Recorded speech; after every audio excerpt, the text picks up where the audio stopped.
Le 25 juin 1950, la guerre de Corée éclate.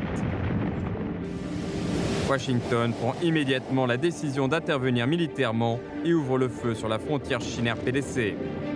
Le bureau politique du comité central du PCC prend alors la décision historique de résister à l'agression américaine et d'aider la RPDC à défendre son pays.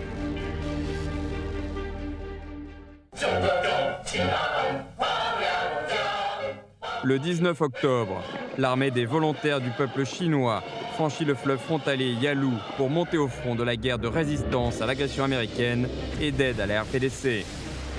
Les volontaires, en étroite coordination avec l'armée et le peuple de la RPDC, réalisent des exploits militaires légendaires.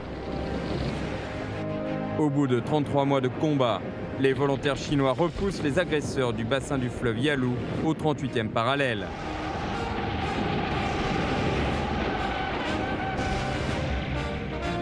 La victoire dans cette guerre permet à la Chine nouvelle de s'implanter solidement. Pendant la guerre, le peuple chinois, sous la direction du PCC, travaille à rétablir l'économie nationale selon le principe de se mettre au combat, se stabiliser et construire en même temps. Le premier plan quinquennal s'appuie notamment sur les 156 projets d'aide soviétique, l'industrie lourde étant la priorité. En 1956, les principaux objectifs du premier plan quinquennal ont été atteints un an à l'avance. Ce que réalise la Chine nouvelle dans la production industrielle en quelques années dépasse de loin ce qui a été fait en Chine ancienne pendant 100 ans. Conformément à la ligne générale pour la période de transition, la transformation socialiste de l'agriculture, de l'artisanat, de même que de l'industrie et du commerce capitaliste, est en marche. Fin 1956, la transformation socialiste est accomplie. Dans le même temps, la construction du socialisme sur le plan politique avance sans frémir. Le 15 septembre 1954, la première session de la première Assemblée populaire nationale s'est ouverte solennellement à Beijing.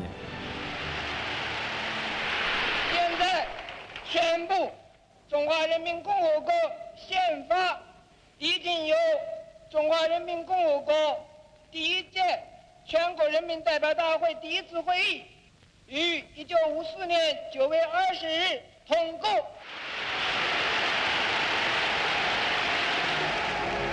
更进一步中华人民共和国主席选举的结果，投票的总数是1220票。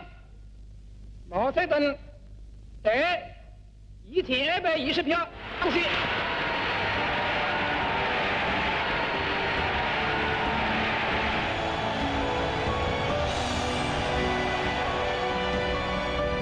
Sous la direction du PCC, la Chine, qui représentait un quart de la population mondiale, est devenue une société socialiste et réalise la plus profonde et la plus grande transformation sociale de son histoire.